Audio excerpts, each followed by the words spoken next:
In today's video, we are going to show you how to change the currency in expert option. Let's begin. Now, the first thing that you need to do is log in using your credentials.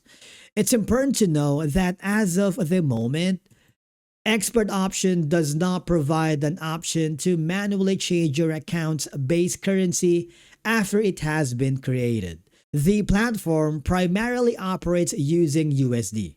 You will notice that in both my demo and real account, USD is the default operating currency. Okay?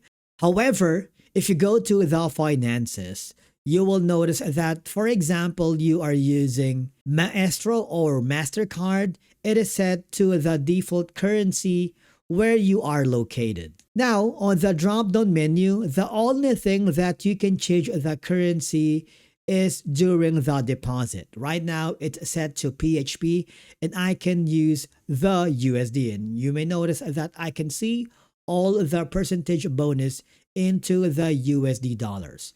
Please take note, even though that you cannot manually change the currency in expert option, you have two currencies that you can interchange with during your deposit here in expert option.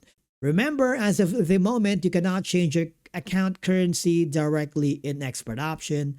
And basically, that's it for today's video. Thank you so much for watching. We will see you in the next video.